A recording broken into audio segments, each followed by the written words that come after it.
국무총리를 비롯한 각 부처 장관, 또 민주당 의원들과 청와대 수뇌부가 참석한 당정청 전원회의가 이번 정부 들어 처음으로 청와대에서 열렸습니다. 문재인 대통령은 이 자리에서 적폐청산에 대한 의지를 다시 한번 밝혔고, 당정청은 소득주도 성장 정책에 대해 물러서지 않을 거라고 강조했습니다. 다음 주 수요일 북한을 방문할 대북 특사단 단장은 1차 때와 마찬가지로 정의용 국가안보실장이 맡고 서훈 국정원장이 함께 갈 걸로 보입니다. 특사단에는 북핵 전문가 등 비핵화 협상 실무진이 동행하는 방안도 검토되고 있는 걸로 전해졌습니다. 군사안보지원사령부가 오늘 공식 출범함으로써 국군 기무사령부는 27년 만에 역사의 뒤안길로 사라졌습니다. 송영무 국방장관은 기무사가 국민에게 배신감을 안겨줬다며 과거에 대한 통렬한 반성을 주문했습니다. 국정농단 사건으로 징역 25년을 선고받은 박근혜 전 대통령이 항소심에 이어 대법원 상고도 포기했습니다. 다만 검찰이 무죄가 나온 부분에 대해 상고를 한 만큼 박 전 대통령은 자신의 의사와 관계없이 대법원 판단을 다시 받게 됩니다. 5, 60대 노동자가 주로 일자리를 찾는 새벽 인력 시장에 최근 40대가 가세하고 있습니다. 20, 30대 때 IMF 외환 위기와 글로벌 금융위기를 겪고 난 뒤 이젠 취업난과 자영업 위기에 직면한 40대의 현실을 심층 취재했습니다. JTBC 뉴스룸 지금 시작합니다.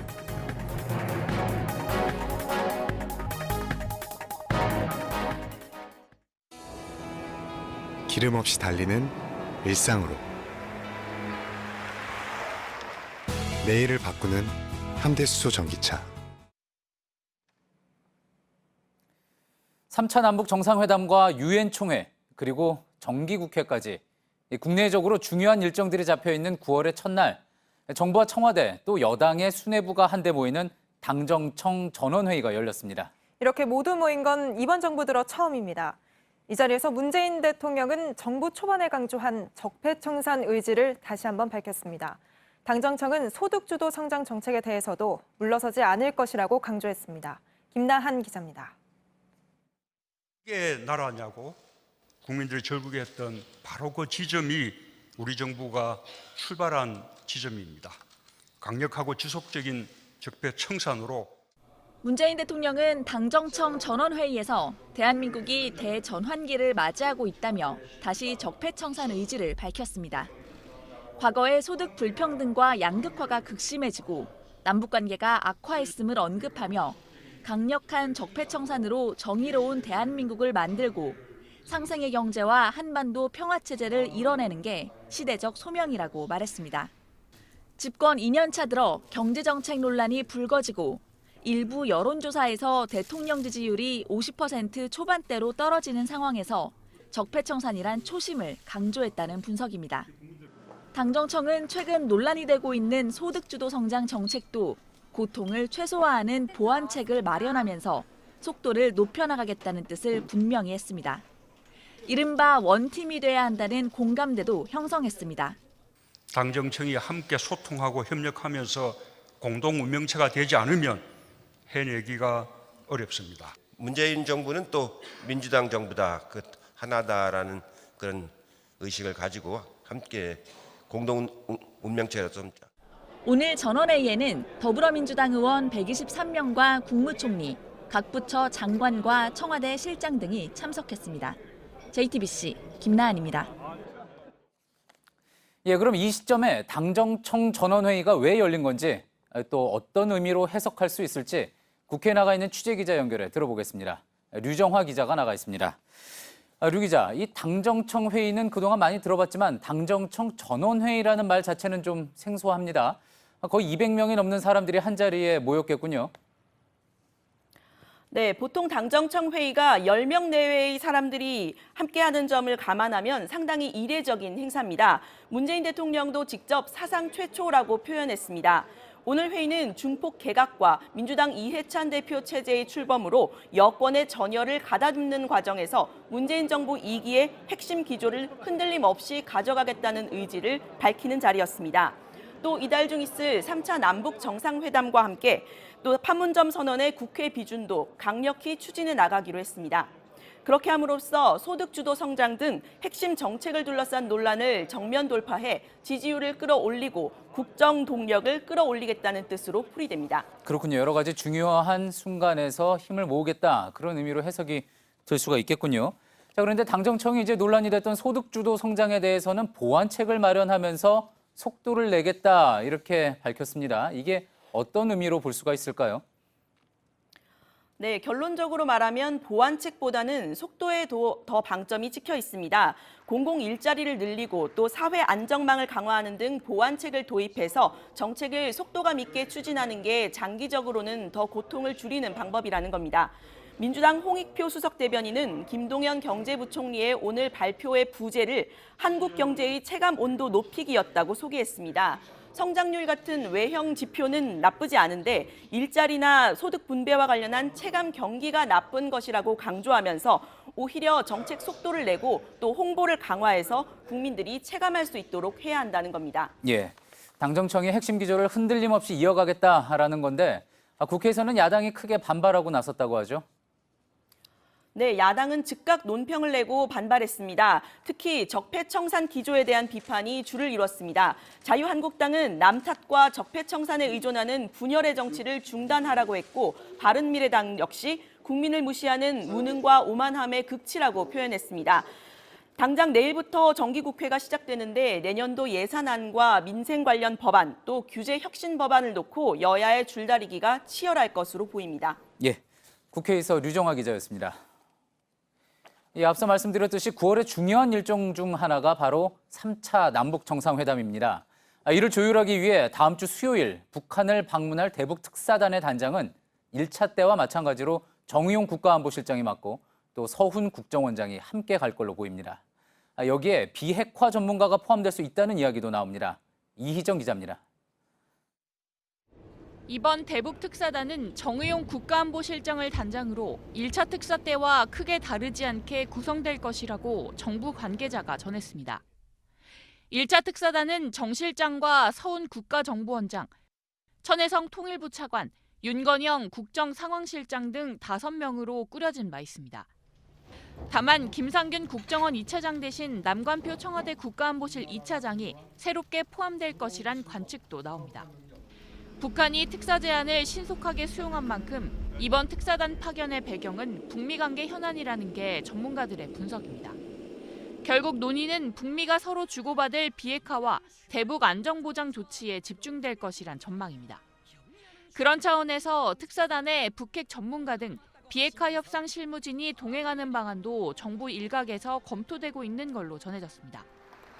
이런 가운데 당초 지난달 개소가 추진돼온 남북 공동연락사무소는 이달 초 개성에서 문을 열 것이라고 정의용 실장이 밝혔습니다.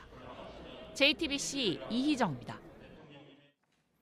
미국 국무부는 우리 정부의 대북 특사 파견과 관련해 북한의 비핵화가 진전되는 것과 보조를 맞춰야 한다고 밝혔습니다. 일단은 원론적인 내용이지만 폼페이오 장관의 방북이 취소된 뒤 북한을 압박하기 위한 발언으로도 보입니다. 백종훈 기자입니다. 한국의 대북 특사 파견은 비핵화 진전과 보조를 맞춰 이뤄져야 한다.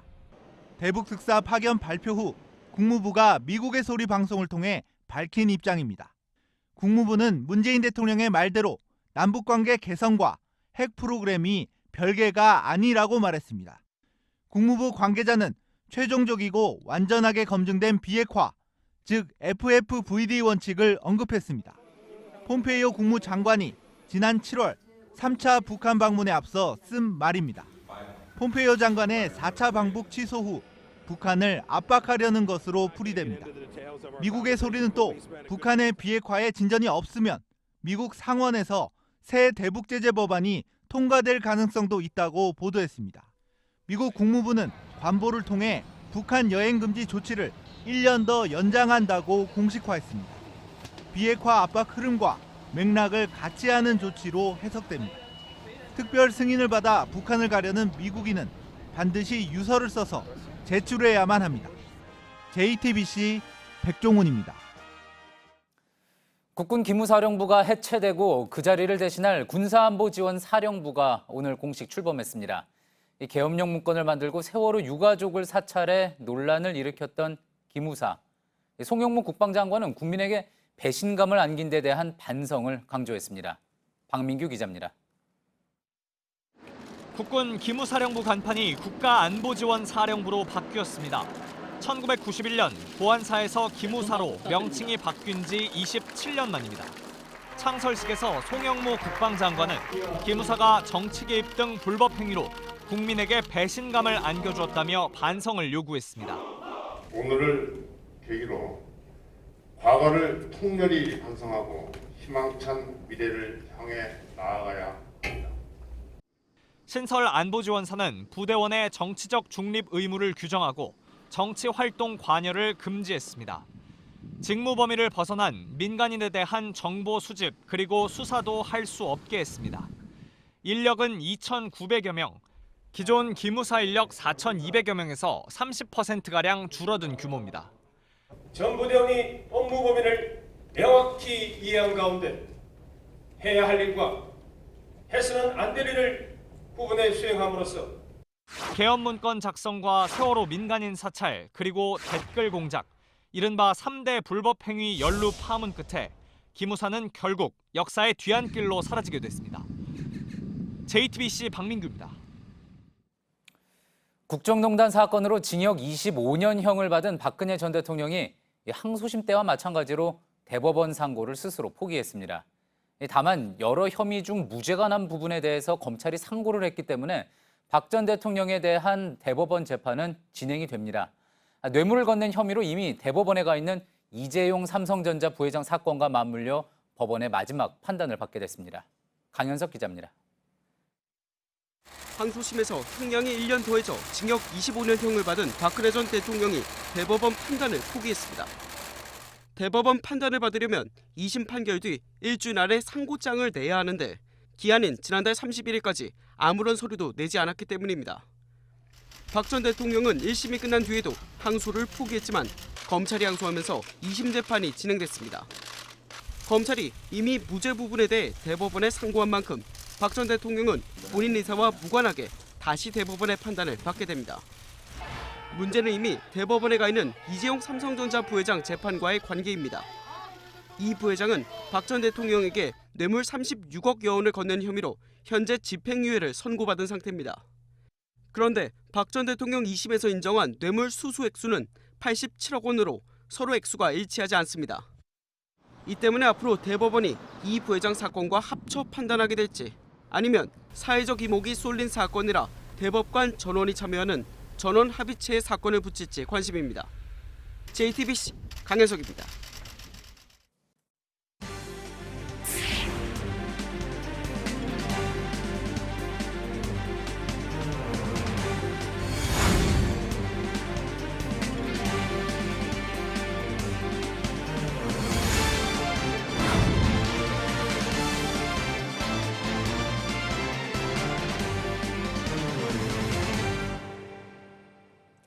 주말인 오늘 서해안 고속도로에서 8중 추돌 사고가 나 1명이 다치고 차량 2대가 완전히 불에 탔습니다.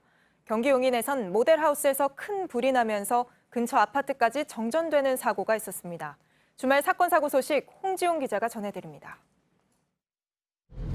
승용차 안에서 불꽃이 터집니다. 시꺼먼 연기가 쉴 새 없이 뿜어져 나옵니다. 창문을 열고 영상을 찍던 시민이 열기에 놀랍니다. 오늘 오후 4시 40분쯤 서해안고속도로 당진나들목 부근에서 8중 추돌 사고가 발생했습니다. 이 사고로 1명이 다쳐 근처 병원으로 옮겨졌습니다. 차량 2대는 완전히 불에 탔습니다. 불길이 건물 속을 가득 채웠습니다. 경기 용인시의 한 아파트 모델하우스에서 오늘 새벽 4시쯤 큰 불이 났습니다. 다친 사람은 없었지만 3층 높이의 모델하우스 한 동이 불에 탔습니다. 또 근처 아파트에 전기를 공급하는 변압기가 불에 타 천여 세대가 한동안 정전 피해를 겪었습니다. 오늘 아침 7시 40분쯤엔 충남 서천군 마량포구 근처 바다에서 모터보트가 뒤집혀 3명이 물에 빠졌다가 구조됐습니다. 해경은 너울성 파도로 배 안에 물이 들어가 배가 뒤집힌 것으로 보고 있습니다. JTBC 홍지용입니다. 경북 구미에 있는 한 고등학교에서 학생이 교사의 신체 일부를 몰래 찍는 사건이 발생했습니다. 이 학생의 휴대전화에선 다른 학생들의 신체 일부를 찍은 사진도 발견됐습니다. 그런데도 학교 측이 가해 학생을 감싸며 경찰에 신고하기를 꺼려했다는 주장이 나왔습니다. 학교 측은 저희 취재진에 이렇게 신체 일부를 몰래 찍는 게 성폭력에 해당하는지 알지 못했다고 설명했습니다. 황예린 기자입니다. 경북 구미에 있는 한 고등학교입니다. 이 학교 학생 A군이 B교사의 치마 속을 몰래 촬영한 건 지난 22일입니다. B교사는 학교 측에 곧바로 이 사실을 알렸습니다. 당시 A군의 휴대전화에서 B씨의 사진이 발견되진 않았지만 이 학교 여학생들을 몰래 찍은 사진 10장이 나왔습니다. A군은 학교 측에 B교사의 사진을 이전에도 찍었고 이번엔 제대로 찍히지 않아 지웠다고도 진술했습니다. B교사는 다음 날 동영상이 유포됐을 수 있다며 학교 측에 경찰 수사를 의뢰했지만 그 반응이 황당했습니다. 소심하고 내성적이라서 유포하지 않을 아이가 유포에 대한 걱정을 하지 마셔라. 가해 학생들을 두둔하며 교내 징계로 끝내려 했다는 겁니다. 경찰에 대한 수사 의뢰를 할 의지가 과연 있었나 하는 것도. 이 때문에 B교사도 신고를 주저했다고 밝혔습니다. 내가 잘못됐나? 내가 되게 교사로서 자격이 없나? 내가 학생을 이해를 못해주나? 라는 생각도 들기도 했어요. 학교 측은 학생을 우선적으로 배려할 수밖에 없었다고 해명했습니다. 가해 학생의 미래나 가해 학생 걱정 이런 부분은 상생각을 해서 자살을 안 하거나 이런 것도 다음에는 그 축제보다 크지 않습니다. 그런 어떤 차원의 이야기들이 B교사가 성폭력 피해자라는 사실 자체도 인지하지 못했다고 말했습니다. 선생님이 피해를 당하는 걸 몰랐다라는 것과 인지를 못했는 거죠.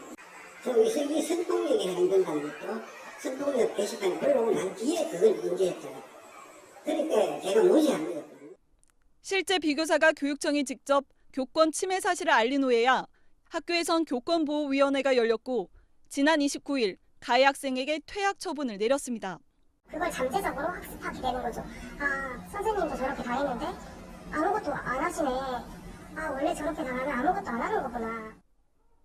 JTBC 황예린입니다. 네, 어제 서울 가산동의 한 아파트 땅이 꺼지면서 주민 200여 명이 대피했다는 소식 전해드렸습니다. 아직도 집에 돌아가지 못하고 있는데 오늘 또 근처 도로에서 추가로 균열이 발견됐습니다. 피해 보상과 대응 방식을 놓고 주민들 간의 몸싸움도 벌어졌습니다. 김태형 기자입니다. 땅 꺼짐 사고 현장 인근의 도로입니다.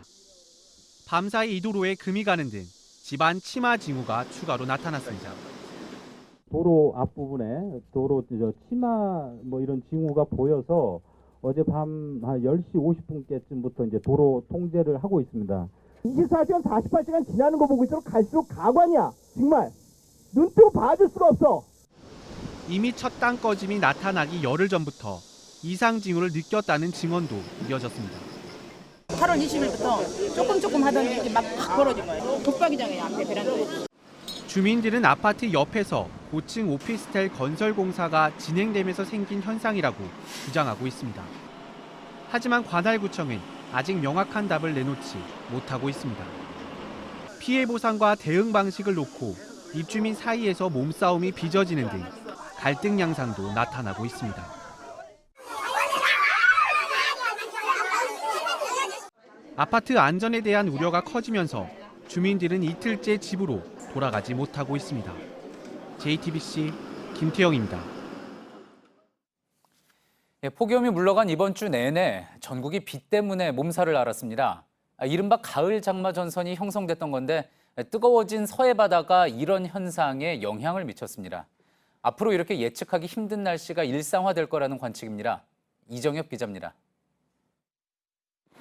최근 열흘 사이 전국에 내린 비는 지난 여름 장마 때보다 더 많았습니다. 시간당 100mm가 넘는 물폭탄이 떨어진 강원도 철원 등 앞이 보이지 않게 비가 내린 곳이 적지 않았습니다. 이렇게 비가 많이 내린 건 북쪽의 찬 공기와 남쪽의 따뜻한 북태평양 고기압이 만나 가을 장마 전선이 만들어졌기 때문입니다.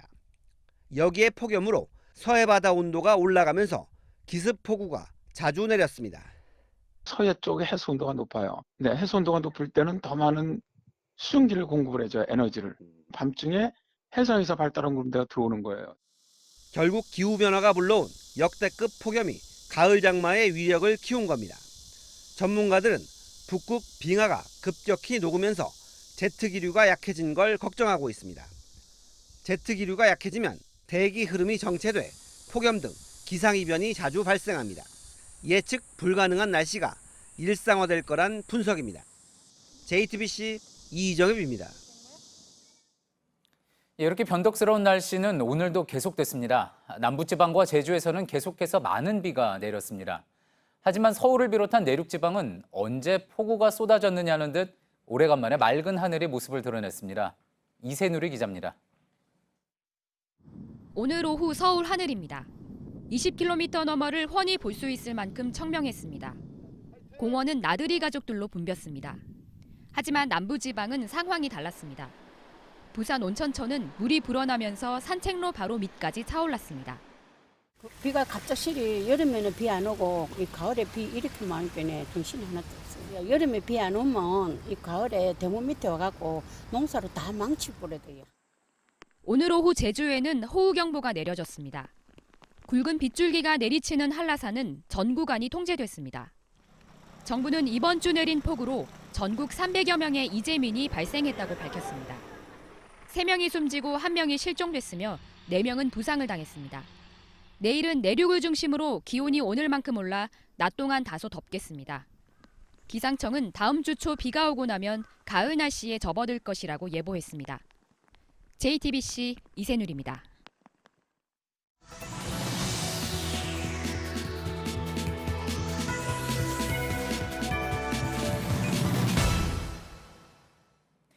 (20대엔) IMF 외환 위기를, 30대엔 글로벌 금융 위기를 겪은 게 지금의 40대입니다. 고도성장기엔 상상도 할 수 없었던 경제적 고난을 지나온 세대죠. 자녀를 부양해야 하기도 하고 한창 돈을 벌어야 할 나이인데 고용 쇼크 속에서 지난달 40대 고용률은 가장 많이 떨어졌습니다. 나빠진 경제 상황에 직격탄을 맞고 있는 40대들의 현실을 이슈플러스에서 심층 취재했습니다. 먼저 어환희 기자의 보도입니다. 43살 양인섭 씨의 시선이 한 곳에 머뭅니다. 18년 동안 매일 출근했던 직장입니다. 지게차를 몰았습니다. 기아 중공업이라고 들어가고 나서 한 달 있다가 보니까 기아가 망했어요. 20대 양 씨가 첫 발을 내디딘 직장은 IMF 외환위기로 문을 닫았습니다. 그래도 노력하면 살 길이 생길 거라 믿었습니다. 30대에 글로벌 금융위기가 찾아왔지만 지게차 기술 하나로 가족을 부양했습니다. 무전기를 뭐 그때 당시는 막 2개, 3개씩 들고 다녔어요. 이제 몸은 피곤해도 시간을 많이 하고 나니까 뭐 돈은 되는 거죠. 경기는 조금씩 나빠졌습니다. 17년 들어서고 나서부터 일이 쫙 줄더라고요. 그러면서 군데군데 회사들 문 닫고 버티자. 버티자. 버티보자. 그러면 방법이 있겠지. 그렇게 버티던 회사를 올해 4월 떠밀리듯 나왔습니다. 우리 아들은 나한테 물어보더라고요. 아빠는 회사 안 가? 이러더라고요. 초등학생 2 아이를 키워야 하고 노후 준비도 해야 합니다. 이제 2달 뒤면 실업급여는 끊깁니다. 재취업은 어렵고 40이 넘어 다른 기술을 익힐 수도 없습니다. 이 경기에 뭘 하겠습니까? 요거됐어. 한 주 건너 문을 닫는데. 국밥집 사장 45살 문지윤 씨. 음식조리도 손님 서비스도 도맡아 해야 합니다. 직원을 더 쓸 여력이 없습니다. 한 사람이 빠졌고 시간도 줄었어요. 명절 휴일 없이 9년 동안 음식점을 운영했지만 매출은 매년 떨어지고 있습니다. 불안감은 커지지만 먹고 살 다른 방법은 없습니다. 지금처럼 이렇게 힘든 상황은 저도 이렇게 처음인 거죠. 조금 지치죠, 이제.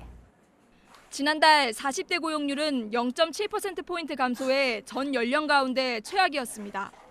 구조조정이 진행 중인 제조업, 10집 열면 9집이 문 닫는 자영업에 가장 많이 몰린 연령대도 40대입니다. JTBC 어환입니다. 이렇게 일자리에서 내몰린 40대들은 하루라도 일을 해 돈을 벌어보려고 새벽 인력 시장을 찾고 있습니다. 그러면서 원래 인력 시장을 주로 찾던 60대들이 경쟁에서 밀려나는 모습도 연출되고 있습니다. 이수진 기자입니다. 이른 새벽에도 이곳 인력사무소 불은 켜져 있습니다. 하루 일자리를 찾으러 온 사람들이 모였습니다. 이번 주는 비 때문에 사흘 동안 일이 없었습니다. 다들 절박한 마음으로 이름 불리길 기다립니다. 5시가 지나고 이를 얻은 사람과 얻지 못한 사람의 희비가 엇갈립니다. 이름 불리는 건 대부분 30 또는 40대입니다. 인력 시장을 찾은 이유는 비슷하면서도 다릅니다. 하고 있는 게 있는데 이제 그걸로 이제 충당이 안 되니까 그만두면은 최우선적으로 하는 데가 여기 시계선이다. 그동안 인력 시장은 5, 60대 고령자들이 주로 하루벌이 일을 찾으려고 모여들었습니다. 하지만 최근 경기가 나빠지고 수입이 줄면서 30, 40대 비중이 눈에 띄게 늘어난 겁니다. 경쟁은 치열해졌고 나이가 많고 체력이 달리는 5, 60대는 일감 얻기가 힘들어졌습니다. 지금 일이지 아무래도 나이는 좀 바꿔서 오는 거야. 50대를 뽑아냈는데 40대가 많이 왔더니 이번 40대를 내려갔어요. 가장 약한 사람부터 밀려나는 싸움.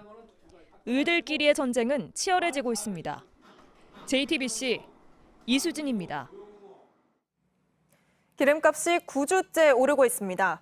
이번 주 전국 평균 휘발유 값이 1,620원을 넘으면서 기름값 무서워 차를 몰기 어렵다는 목소리가 나옵니다. 구희령 기자입니다.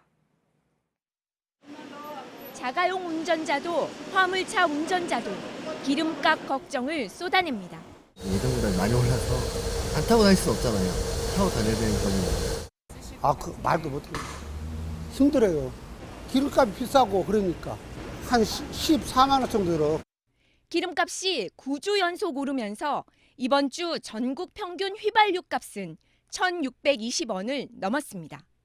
올해 들어 가장 비싼 건 물론이고 2014년 12월 셋째 주 이후 최고치입니다. 특히 서울은 평균 1,707.4원으로 일주일 만에 1.4원이 올랐습니다. 이렇다 보니 자가용 운행을 줄였다는 운전자도 있습니다. 차비에 차 기름값에 아무래도 웬만한 거는 지하철로 가려고 노력하는데요. 주위 사람들은 차를 거의 이용을 안 하더라고요. 서울 남대문 시장에서 그릇 도매를 하는 주영웅 씨는 하루라도 운전을 못하면 안 된다고 한숨입니다. 더울려면 굉장히 곤란하죠. 더울려면 안 돼. 하지만 중동 정세가 불안정한 가운데 국제 유가가 오르고 있어 기름값은 당분간 떨어지지 않을 전망입니다. JTBC 구희령입니다.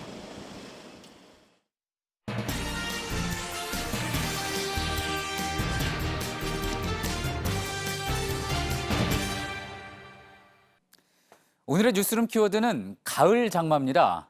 이 3명의 사망자에 이재민 310명의 피해를 낳은 이례적인 8월 말의 폭우. 그런데 한편에서는 이번 폭우를 두고 가을 장마냐 아니냐 하는 논란이 일고 있습니다. 이건 언론에서 쓰는 용어일 뿐 기상학적으로 정의가 분명하지 않다는 이야기가 나오면서입니다. 하지만 학계에서는 한반도의 가을 장마를 이미 인정하고 있습니다. 또 기상청도 발간한 장마백서에도 이 내용이 있습니다. 7월 말에서 9월 초 덥고 습한 공기와 찬 공기가 만나서 2차 우기가 올 수 있는데 이게 바로 가을 장마라는 거죠. 사흘 전 한반도 위성 사진을 봐도 하늘에 생긴 수증기 통로를 통해서 수도권에 닷새 동안 500mm가 넘는 비를 뿌렸으니 장마라는 단어 말고는 설명이 힘든 상황입니다. 이 가을 폭우는 특히 피해가 커서요. 이틀간 폭우로 180명 넘게 사망했던 1984년 한강 대홍수, 그리고 일산 제방을 무너뜨린 1990년 홍수, 또 인근 아파트까지 집어삼켰던 2011년 우면산 산사태, 이 모두 가을 장마에 일어난 일입니다. 이런 수준까지는 아니었지만 이번 가을 폭우 역시 수확을 앞둔 농작물에는 큰 피해를 입혔습니다. 그리고 더 심각한 건 90년대까지만 해도 이례적이라고 했던 이 가을 폭우가 최근 잦아지고 있다는 점. 기상청이 꼽은 10대 집중호우 중 6번이 바로 이 2차 우기 때 발생했습니다. 공식적으로 정의가 됐든 안 됐든 그래서 더 정확한 예측이 필요하다는 점만큼은 분명한 오늘의 뉴스룸 키워드, 가을 장마였습니다.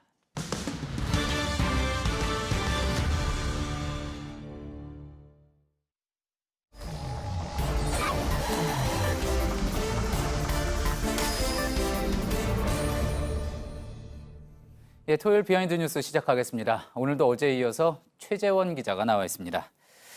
최 기자 첫 번째 키워드 볼까요? 네, 첫 번째 키워드는 안 가고 못 가고로 정했습니다. 예, 일단 김상곤 교육부총리의 얼굴이 보이는군요. 네, 이 그제 30일 목요일에 있었던 청와대 만찬 자리 얘기인데요. 사정을 좀 설명드리면 이날 청와대에서 중폭 규모의 개각 발표가 있었습니다. 예. 그래서 이 교체 대상으로 거론된 5명의 장관들은 자리를 비워야 하는 상황이 됐는데 그래서 문 대통령이 이 교체 대상 장관들을 청와대 관저로 불렀습니다.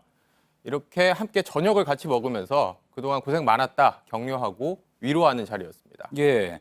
자, 그런데 지금 저 사진으로 보니까 김상곤 부총리가 자리에 안 갔나 보죠? 그렇습니다. 원래는 이렇게 5명이 다 왔어야 했는데 김 부총리 혼자만 빠졌습니다. 예. 오래전에 잡힌 개인적인 일정이 있었다 이렇게 설명하긴 했는데 선뜻 납득이 되진 않습니다. 그래서 자연스럽게 경질에 대한 서운함을 이런 식으로 표출한 게 아니냐 이런 말이 나왔고요. 그런 이야기 나올 수 있겠군요. 네, 충분히. 김 부총리 측에서는 확대 해석하지 마라. 피치 못할 사정이 있었다 이렇게 말을 하고 있습니다. 예. 이 진짜 속내가 어떤지는 본인만 알 겁니다. 그런데 오늘 이 청와대에서도 또 당정청 회의가 있었는데 오늘 회의는 참석을 했고요. 예. 특히나 이렇게 자신의 뒤를 이을 유은혜 의원과 화기애애하게 악수를 나누는 모습을 연출하기도 했습니다. 예, 그러니까 저거는 오늘 당정청 전원회의 그때 모습인 거군요. 네. 예, 그렇다면 이제 김상곤 부총리는 대통령 만찬에 안 간 사람인 거고 앞서 이제 키워드가 안 가고 못 가고 아니었습니까? 그중에 그러면은 못 간 사람은 누굽니까? 네, 원래 만찬에 불려갈 뻔한 사람 아니냐 이런 말이 나왔던 김은겸 환경부 장관을 염두에 둔 것인데요. 예. 이 김은겸 환경부 장관이 이번 개각 대상에 빠지긴 했기 때문에 당연히 만찬 대상이 아닙니다. 하지만 그렇다고 해서 제가 이분은 이제 안전합니다. 이렇게 말씀드리기는 조금 어려운 게요. 그동안 교체 1순위로 계속해서 거론이 꾸준히 되었었고 예. 여전히 가능성이 남아 있습니다. 청와대에서 1, 2주 안에 장관 1명 정도가 추가 개각이 있을 수 있다 이렇게 말을 하고 있고요. 예. 이게 후임 환경부 장관에 대한 추가 인사 검증을 의미하는 게 아니냐 이런 말이 나오고 있습니다. 그래서 이 대통령의 이 마지막 만찬에 못 가는 사람이었다고 해서 안심할 수 있는 게 아니구나 이런 말이 나오고 있습니다. 안심할 수가 없다고 해도 그래도 인사는 어쨌든 방 붙을 때까지 이제 모르는 거 아니겠습니까? 한번 계속 지켜볼 일인 것 같군요. 다음 키워드 한번 볼까요? 네, 다음 키워드는 아직도 경험 부족으로 정했습니다. 예, 뒷모습이 나와 있기는 하지만 얼마 전에 저희 비하인드 뉴스에서도 다루기도 했었고 안철수 전 대표의 모습이군요. 네, 그렇습니다. 안철수 전 바른미래당 대표 인터뷰 내용이 보도가 됐는데요. 인터뷰 내용 살펴보면 계속된 선거 패배에 입이 10개라도 할 말이 없다 이렇게 고개를 숙이기도 했고요. 특히나 눈길이 갔던 대목이 이 화제가 됐던 기자를 피해 도망가던 영상에 대해서 해명을 내놨습니다. 예, 지금 나오고 있는 저 영상 모습이군요. 왜 그렇게 도망가듯이 내려간 것이냐 물어봤더니 이렇게 설명을 했습니다. 현실 정치를 떠난 사람이라 할 말이 없었을 따름이다. 아직도 내가 경험이 부족한 것 같다. 이렇게 말을 했고요. 예. 그렇다면 그 사무실 안에서 뭘 한 거냐? 전당대회 문제를 논의한 게 아니냐? 이렇게 물어봤더니 독일어 공부를 하고 있었다. 이렇게 해명을 했군요. 사무실에서 독일어 공부를 하고 있었다. 이게 원래 당초 이제 독일로 떠나겠다고 했기 때문에 논란이 된 거잖아요. 전당대회 앞두고 갑자기 또 서울 사무실에 나타났기 때문에 그랬던 건데 자, 그럼 독일에는 어떻습니까? 다시 가는 겁니까? 오늘 당에 문의를 해봤더니 오늘 출국을 했다고 합니다. 예. 1년짜리 비자를 받고 간다는데 언제까지라고 명확한 기한을 두진 않았다고 해요.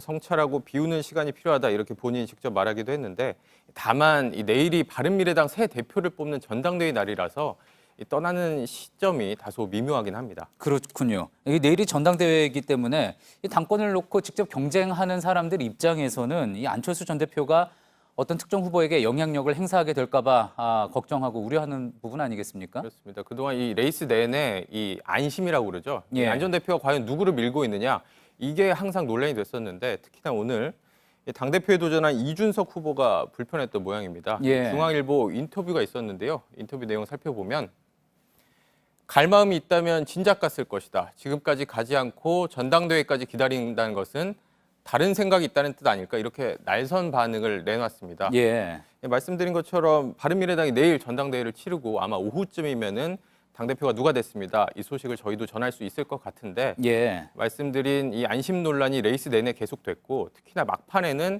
ARS 투표가 조작이 됐다. 아니다. 허위다. 이런 식으로 공방이 벌어지면서 어수선한 분위기가 계속됐습니다. 예. 최지영 기자 이야기했던 대로 어쨌든 내일은 이제 바른미래당 새 대표 선출 소식 전할 수 있게 되겠군요. 여기까지 듣겠습니다. 최재원 기자였습니다.